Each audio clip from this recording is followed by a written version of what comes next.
एक धनुष कंस को महादेव ने दिया था और कहा था इसको नारायण के सिवा कोई तोड़ेगा नहीं और जो तोड़ेगा वो तुझे छोड़ेगा नहीं। वो धनुष संभाल के रखता था कंस। भगवान श्री कृष्ण जैसे ही प्रवेश कर रहे हैं रणभूमि में, मल्लानाम मशनिर्णिनाम नरवर स्त्रीणाम स्मरो मूर्तिमान गोपानाम स्वजनो सताम छितभुजाम स्वास्त्रा सुपित्रो शिशु मृत्युर्भोज पतिर विराट विदुषाम तत्वम परम योगिनाम वृष्णीनाम परदेवतेत विदितो रंगम गतः साग्रज। ठाकुर जी रणभूमि में प्रवेश कर रहे थे और कैसे प्रवेश कर रहे हैं पता? कुबलियापीड़ हाथी, पागल हाथी था, उसको और नशीले पदार्थ खिला दिए थे कंस ने कि यही मार दे ठाकुर जी को। जैसे मारने के लिए आया, ठाकुर जी ने उसकी सूंड पकड़ी और आकाश में 4 बार घुमा के पृथ्वी पर जैसे ही पटका, उसके दोनों बड़े बड़े दांत टूट गए। एक दांत ठाकुर जी ने अपने कंधे पर रखा और दूसरा दांत बलराम जी ने अपने कंधे पर। ऐसे ठाकुर जी प्रवेश कर रहे हैं कंस की रणभूमि में। सामने धनुष रखा था। बलराम जी बोले लाला यही धनुष को वरदान है कंस को, या जो तोड़ेगा वही मारेगा वाय। ठाकुर जी बोले दाऊ दादा आप ही तोड़ दो, आप तोड़ो। दाऊ दादा बोले लाला चतुर तो तू बहुत है, क्यों? एक युग पहले धनुष तोड़वे ते ब्याह होनो तो लपक के खुद ने तोड़ दियो, आज राक्षस मारनो तो मुझे कह रहे हो तुम तोड़ दो। लाला धीमे से, मानो कान में कह रहे हैं बलराम जी, बहुत दिन है गए, अब के युग में मैं बड़ो बन के आया हूं, लेकिन मेरे अंदर कभी कभी वो लक्ष्मणत्व आ जाता है और बार बार मन करे कि लाला बड़ो हो तो मेरे स्वामी होता तो मैं आके पाम छूता, तुम वो पाम ना छून दे अपने। लाला बहुत दिन है कि तेरे हाथ में धनुष नहीं, देखो एक बार धारण कर ले। आहा अपने जन के कारण कृष्ण भय रघुनाथ।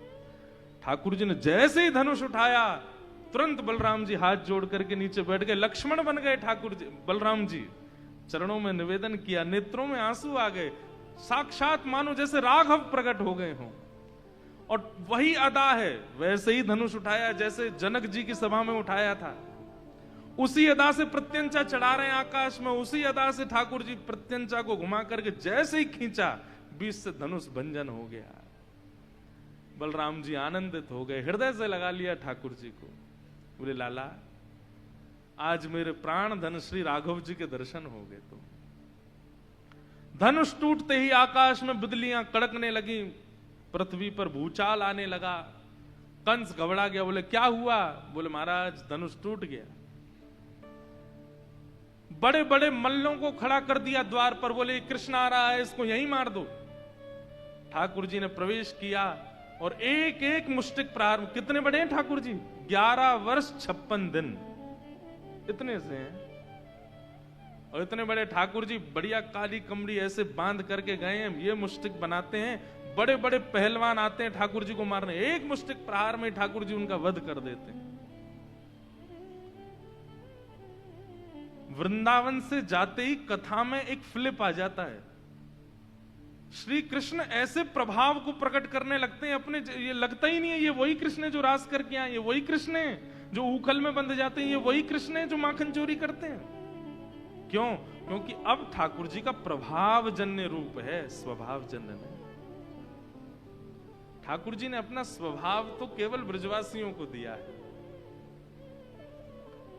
सारे मल्लों का वध करके भगवान ने एक छलांग मारी, 50 सिद्धि ऊपर कंस के पास पहुंच गए, उसके मुकुट को दूर फेंक दिया। महामंत्री सेनापति कहां है, मुझे बचाओ। ठाकुर जी बोले चिल्लाओ मत, सब पहुंच गए जहां तुमको जाना है। और केश पकड़ लिए कंस के। 11 वर्ष के ठाकुर जी ने विशाल कंस को अपनी दोनों भुजाओं में उठा लिया और उठा करके मथुरा की पूरी सभा चारों ओर खड़ी है, सब देख रहे हैं, सब बिल्कुल सन्नाटा है, मानो सुई भी गेर दो तो आवाज आ जाए। सब चौंक रहे हैं कि ये कैसे हो सकता है, इतना छोटा सा बालक कंस को मार रहा है। और दोनों भुजाओं में ठाकुर जी ने कंस को उठा करके 50 सिद्धि ऊपर से नीचे पटक दिया और फेंक करके ठाकुर जी ऊपर से छलांग मार के उसकी छाती पर बैठे, कंस के प्राण निकल गए। बोलो कंस मर्दन भगवान की। इसका मतलब ये नहीं कि अब भी ताली नहीं बजाओ आप। कभी कभी तो बजानी है। ठाकुर जी ने कंस वध किया है, लेकिन एक बात बता, हमारे पूज्य पिताजी कहते हैं मथुरा के किसी भी व्यक्ति ने ताली नहीं बजाई। क्यों? सब लोग यूं सोच रहे थे अगर हमने ताली बजाई और कंस उठ के बैठ गया तो सबसे पहले उसको देखेगा जिसने ताली। अच्छा, तू चाहता था हम मरे, इसलिए सब मथुरावासी ऐसे ही बैठे थे।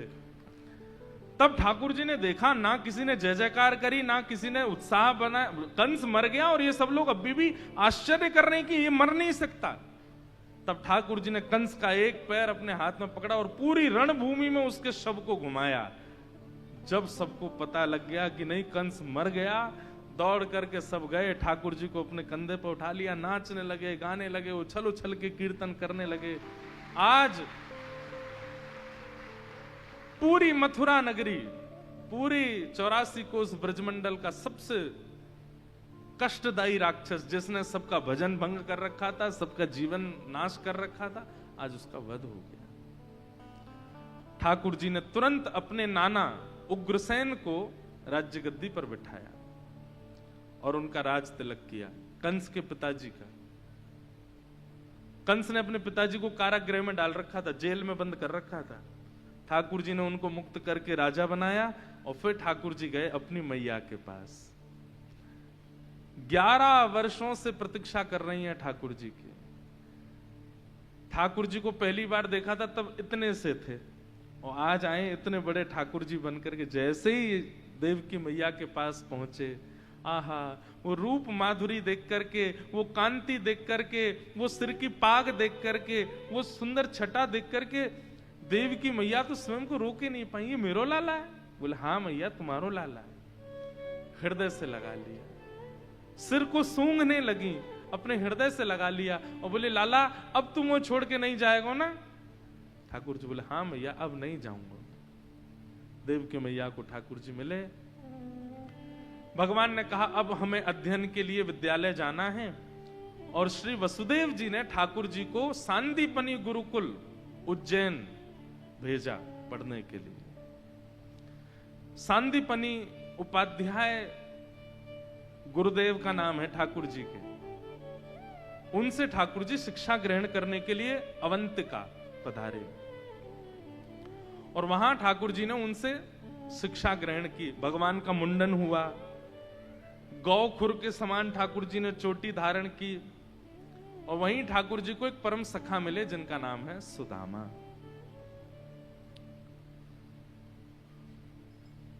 गुरुदेव के यहां ठाकुर जी ने अनेक वर्षों तक अध्ययन किया, शास्त्रों का अध्ययन आदि आदि सब अध्ययन करने के बाद ठाकुर जी वापस मथुरा आए। आज पहली बार ठाकुर जी जब मथुरा आए तो ठाकुर जी का राजकीय स्वागत हुआ और ठाकुर जी को राजकुमार बनाया। भगवान को राजकुमार जैसे वस्त्र पहनाए, बिल्कुल वैसे ही आभूषण पहनाए, वैसे ही सिर पर मुकुट धारण कराया। ठाकुर जी को बिल्कुल नहीं भारा और पूरी मथुरा में उद्घोष होने लगा, गौ ब्राह्मण प्रतिपालक वसुदेव नंदन देव की नंदन मथुराधिपति ब्रज उर चंदन श्री कृष्ण चंद्र भगवान की जय। ठाकुर जी बोले मोह तो कनुआ नाम अच्छो लगे, मोह तो कान्हा नाम अच्छो लगे, मुझको तो गोविंद नाम अच्छो लगे, जी कहा इतनो लंबो मेरो नाम कर दियो है। बलराम जी समझाने लगे, लाला तू धैर्य रखो कर, इतनो परेशान मत होए कर, कोई बात नहीं। लेकिन ठाकुर जी बहुत, जब से मथुरा आए, सांदीपनी गुरुकुल में ठीक थे, लेकिन मथुरा आकर के तो इतने व्याकुल हो गए, नित्य याद आती है ठाकुर जी को वृंदावन की। ठाकुर जी का मथुरा के भवन में कक्ष भी वो है जहां की खिड़की से वृंदावन दिखाई देता। 6 किलोमीटर 7 किलोमीटर दूरी तो है वृंदावन मथुरा से। ठाकुर जी देखते रहते हैं, याद करते हैं यशोदा मैया की, याद करते हैं श्री राधा रानी की, याद करते हैं नंद बाबा की, और सारी बचपन की स्मृतियां ठाकुर जी के मन में घूमती रहती है। अब ठाकुर जी बड़े धीर हो गए, गंभीर हो गए, शांत हो गए। बंधु एक बात बोले, चंचल व्यक्ति अगर धीर गंभीर हो जाता है ना, तो कई बार ये ऐसा लगता है कि मानो जैसे कुछ भूचाल आने वाला है। समुद्र में सदैव लहरें आती हैं, लेकिन वही समुद्र अगर शांत हो जाए तो समझ जाना सुनामी आने वाली है। ठाकुर जी अब शांत हो गए, धीर हो गए, गंभीर हो गए।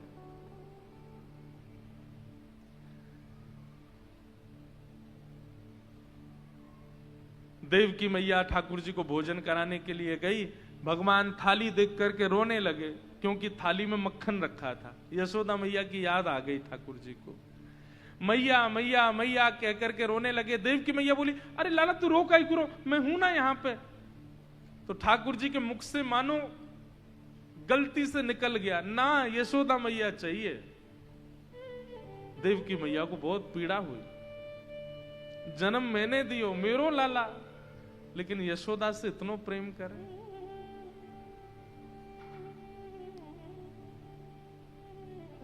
देवकी मैया ने जाकर के वसुदेव जी से कही, बोले लाला को जन्म हमारे यहां भयो, मैंने जन्म दियो, लेकिन कैसो दुर्भाग्य मेरो, जो प्रेम यशोदा ने कियो वो मैं कर नहीं पाई। और लाला को आज भी यशोदा की याद आवे।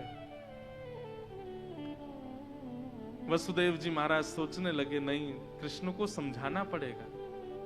अब मैं तो पिता हूं और इतनी मेरी बचपन में बात नहीं हुई, मैं कैसे समझाऊं। तब ठाकुर जी के सखा, जो ठाकुर जी के साथ विद्यालय गए थे पढ़ने के लिए, ये भी यदुवंशी हैं और इनका नाम है उद्धव। भगवान ने उद्धव को भेजा, वसुदेव जी।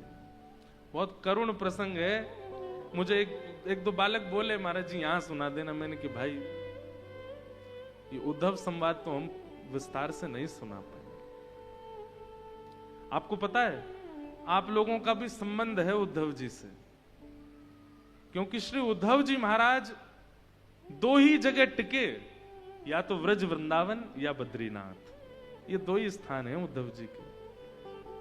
व्रज वृंदावन में उन्होंने संपूर्ण शिक्षा ग्रहण की, गोपियों से, किशोरी जी से प्रेम की, और उसके बाद ठाकुर जी ने अंत में उनको आज्ञा कर दी, बोले उद्धव अब तुम बद्रीनाथ चले जाओ। और श्री उद्धव जी महाराज आज तक बद्रीनाथ में ही विराजमान है। आपको जानकर के आश्चर्य होगा, लेकिन हम आपको बहुत सत्य बात बता रहे हैं। बद्रीनाथ में तप करने का फल क्या है पता है आपको? भागवत जी में वर्णन है इस भाव का। बद्रीनाथ में तप करने का फल है कि अगला जन्म ब्रज में ही होगा आपका। ये बद्रीनाथ के तप का फल है। अरे वहां उद्धव जी बैठे हैं ब्रज प्रदान करने के लिए। दो पर्वत हैं बद्रीनाथ में, नर और नारायण, और कहते हैं कि वहां पर ठाकुर जी तपस्या में बैठे हैं। हमारे ब्रजवासी कहें, बोले ठाकुर जी तपस्या काहे को कर रहे हैं? बोले ठाकुर जी हमारे तपस्या कर रहे हैं ताकि पुनः अगली बार द्वापर जब आवे तो मैं फिर से ब्रज में जन्मूं। अरे ब्रज में जन्म लेवे के काजे ब्रह्म को भी तपस्या करनी पड़ती है बद्रीनाथ में। इसलिए बद्रीनाथ में जब भी जाइए दर्शन करो, स्नान करो। स्नान मत करना अलकनंदा जी में, पधार जाओगे नहीं तो वहीं से ही वैकुंठ। बद्रीनाथ में गंगा जी का दर्शन, वैसे तो ये देव प्रयाग, रुद्र प्रयाग, कर्ण प्रयाग से आगे गंगा जी का दर्शन ही ठीक है, स्नान नहीं करना। और स्नान की बहुत ही इच्छा है रही हो तो लोटा में नेक जल लेके नहा लो बस, जोर से स्नान मत कर जाना, सुन्न हो जाएगा, जम जाएगा शरीर में पूरा रक्त। तो श्री बद्रीनाथ धाम में दर्शन करो, सब करो, और उसके बाद वहां पर निश्चित रूप से भजन करो, एकांत में बैठ करके नाम संकीर्तन करो, ठाकुर जी का नाम गाओ, अपना गुरु मंत्र गाओ, आदि आदि जो आपको प्रिय लगे वो करो। अब जाके पद आयो भैया, अब अगली बार कभी गाएंगे। तो बद्रीनाथ में तप करने का, भजन करने का फल है वृंदावन की प्राप्ति।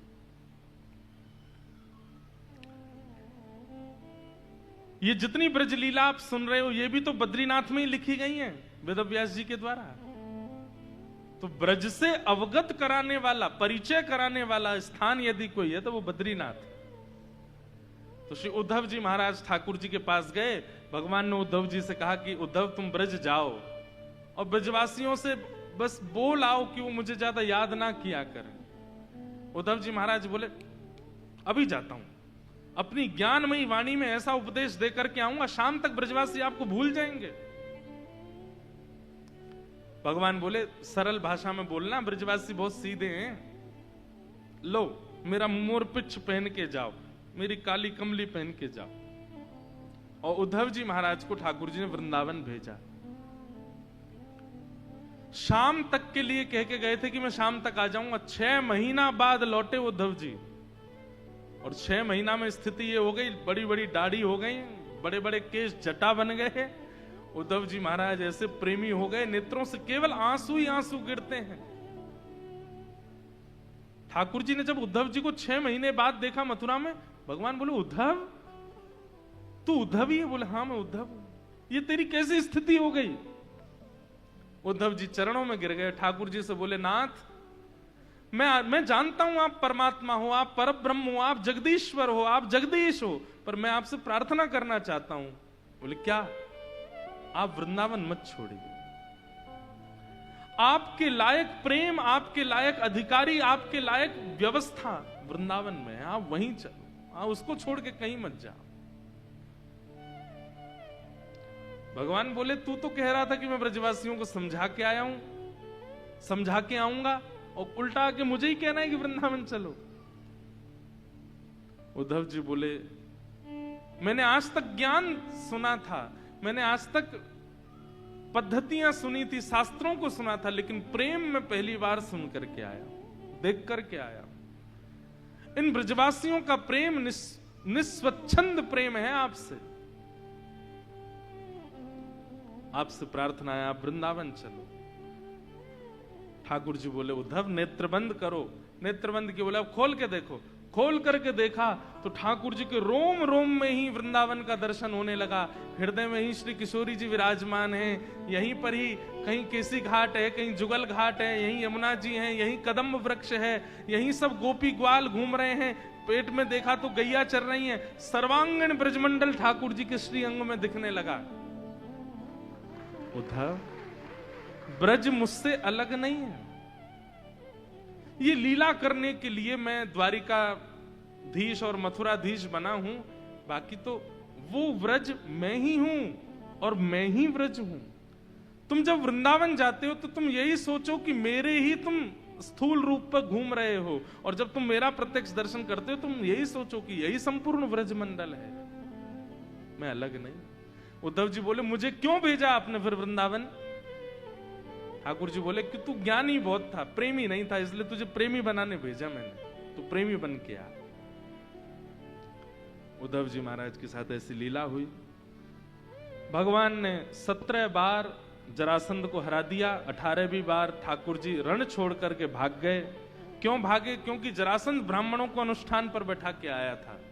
ठाकुर जी बोले भैया गौ ब्राह्मण संत इनके पालक हैं हम, इनके लिए रण भी छोड़ना पड़े तो छोड़ देंगे। और ब्राह्मणों के लिए ठाकुर जी रण छोड़ करके नई नगरी बसा लिए जिसका नाम है द्वारिका। विश्वकर्मा ने समुद्र के बीच एक नगरी का निर्माण किया जिसका नाम द्वारिका पड़ा। रेवत राजा की पौत्री के साथ में बलराम जी का विवाह हुआ जिनका नाम रेवती था। ठाकुर जी के विवाह का प्रसंग चल रहा था। नारद जी ने रुक्मणी जी का प्रस्ताव रखा, रुक्मणी जी ने पत्र लिखा, ठाकुर जी प्रसन्न होकर के कौंडन्यपुर गए और रुक्मणी जी के साथ में मंगल विवाह किया। बोलो रुक्मणी रमण भगवान की। रुक्मणी जी के साथ विवाह के पश्चात ठाकुर जी के अष्ट प्रमुख विवाह हुए। और ये अष्ट कौन है? पृथ्वी, अग्नि, जल, वायु, आकाश। हमारे बाहर की 5 प्रकृति भगवान की 5 पत्नी है, पृथ्वी, अग्नि, जल, वायु, आकाश। और हमारे भीतर की 3 प्रकृति भगवान की और 3 पत्नी है, मन, बुद्धि और अहंकार। ये भगवान की अष्ट पत्नियां हैं। इनसे ठाकुर जी का विवाह हुआ। 16,100 राजकुमारियों को भौमासुर नाम के राक्षस ने बंदी बना रखा था। भगवान ने उनको मुक्त किया और उन सब ने भी ठाकुर जी के साथ में विवाह किया। 16,100 ये वेद की ऋचाएं हैं, वेद मंत्र हैं जिनके साथ में ठाकुर जी उपासना कांड के मंत्रों के साथ ठाकुर जी ने विवाह किया। 16,108 विवाह हुए। भगवान की द्वारिका की दिनचर्या, नित्यचर्या सबके विषय में बताया गया। कुरुक्षेत्र में भगवान का ब्रजवासियों से मिलन हुआ, वो सब प्रसंग सुनाए गए। भगवान के परम सखा श्री सुदामा जी महाराज, उन पर ठाकुर जी ने अनुग्रह किया, ये सब लीलाएं सुनाई गई। ठाकुर जी अपने समस्त यदुवंशियों को ज्ञान उपदेश करते हैं, वह भाव सुनाया। पर यदुवंशी ठाकुर जी की इतने सामीप्य होने की वजह से उनकी बातों को ध्यान से श्रवण करते नहीं, जिसके कारण यदुवंशियों को संतों का श्राप लगा। एक बात हमेशा याद रखिएगा, जिससे बहुत प्रेम है ना आपका, उसके ज्यादा समीप मत रहिएगा। ये हम आपको सूत्र दे रहे हैं। मिलिए, पास जाइए, बैठिए, बात कीजिए, लेकिन फिर जाने का एक समय निश्चित कीजिए, मन ना हो तब भी, क्योंकि अति सामीप्य जो है ना, ये दोष को जन्म देता है। और कई बार अति सामीप्य की वजह से प्रेमी में ही अवगुण का दर्शन होने लग जाता है। तो चाहे वो गुरु हो, चाहे वो मित्र हो, चाहे वो सखा हो, चाहे वो संबंधी हो, चाहे वो प्रियतम हो, अत्यंत सामीप्य मत रखिए। अब पति पत्नी क्या करें, इसीलिए तो इतने सब कलेश चलते हैं। आजकल कलेश नहीं होते, अब तो भैया पता ही नहीं क्या हो गया, मारकाट चल रही है। दुनिया में युद्ध नहीं चल रहे हैं, पति पत्नियों का ही वार चल रहा है। हर दिन एक खबर आ जाती है, आज ये हो गया, आज इसको मार दिया। बेचारे कुआरे लोग तो डर में हैं, दहशत में चले गए। अब क्या करें, ब्याह करें कैसे भाई?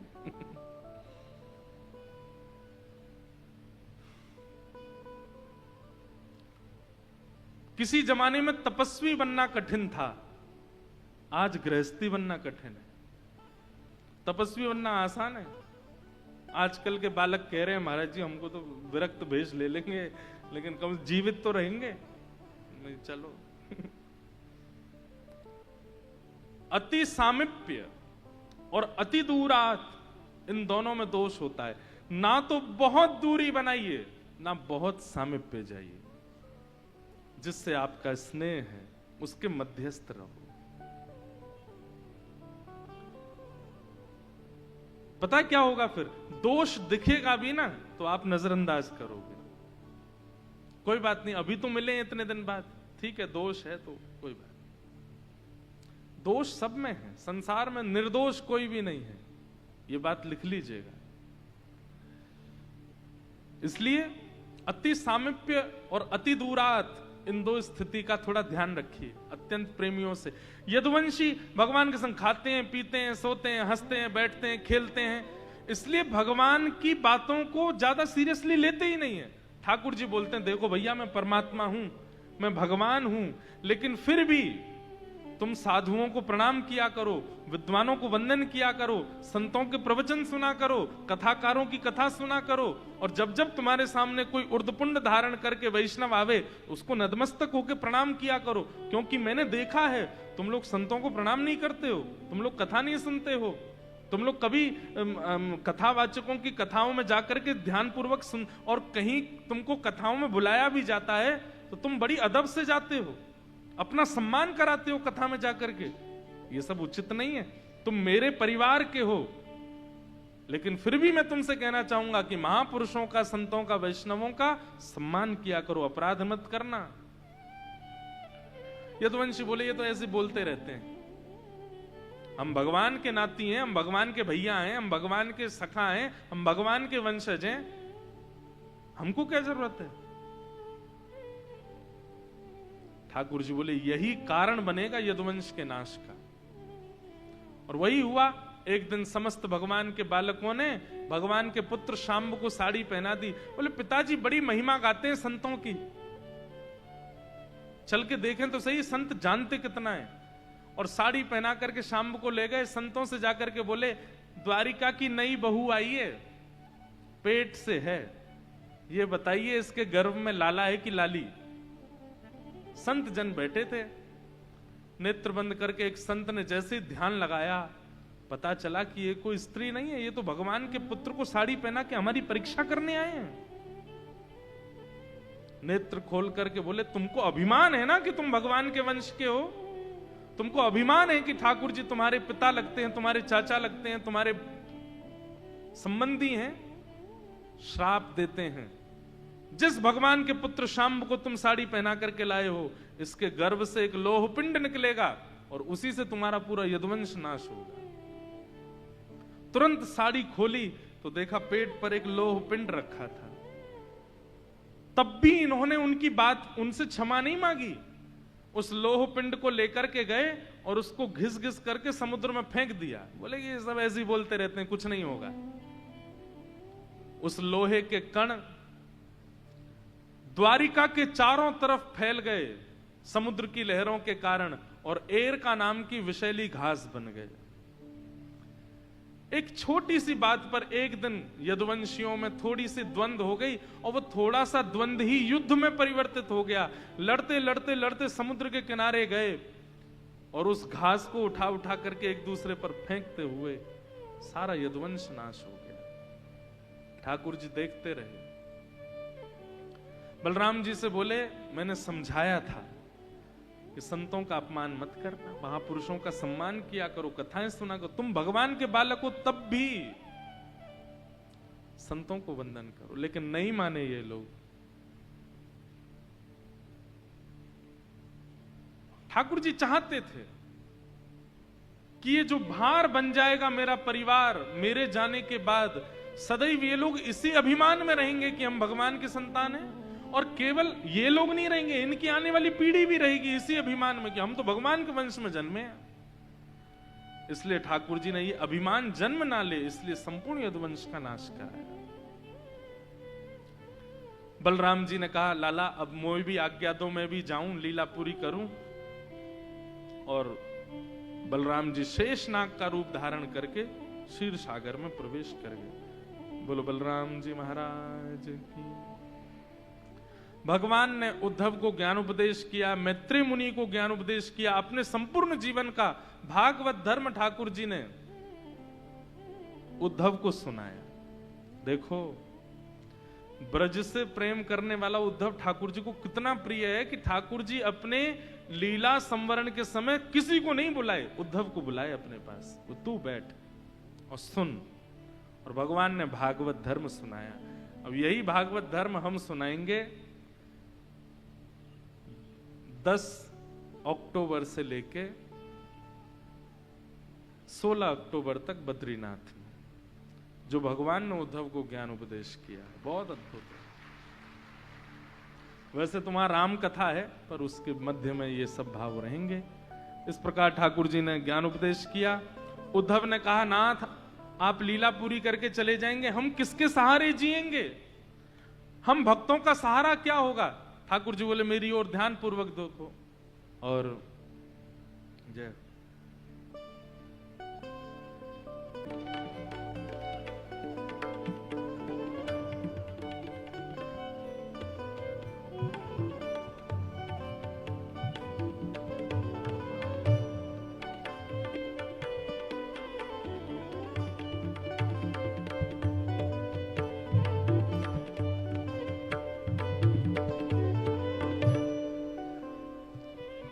भगवान ने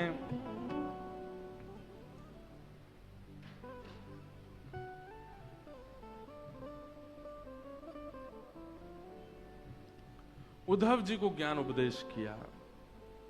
और ज्ञान उपदेश करने के पश्चात जब उद्धव जी ने प्रार्थना की कि नाथ हम कैसे जिएंगे आपके बिना, और आपका कभी स्मरण करना हो तो हम कहां जाएंगे, तब तिरोधाय प्रविष्टोयम श्रीमद् भागवतारणवम। ठाकुर जी एक दिव्य ज्योति में परिवर्तित हो गए और दिव्य ज्योति धारण करके 7 बार आकाश में भ्रमण करते हुए श्रीमद् भागवत, जो चतुश्लोकी, पहले 4 श्लोकों की भागवत थी, उसमें ठाकुर जी आकर के विराजमान हो गए। और नारद जी के द्वारा फिर वही चतुश्लोकी भागवत वेदव्यास जी को प्राप्त हुई। वेदव्यास जी से उसी का विस्तार आज हम श्रवण करते हैं। ठाकुर जी ने मानो संकेत किया कि श्रीमद् भागवत का एक एक अक्षर मेरा ही स्वरूप है, ये मैं ही हूं। मेरा वंदन, मेरा पूजन, मेरा स्मरण, मेरा अनुगत्य यदि कभी ग्रहण करना हो तो श्रीमद् भागवत जी की शरण में जाओ। बोलो भागवत महापुराण की। श्रीमद् भागवत ठाकुर जी का ही स्वरूप है। ठाकुर जी अपनी लीला पूरी करके अपने निज धाम को प्रस्थान कर गए।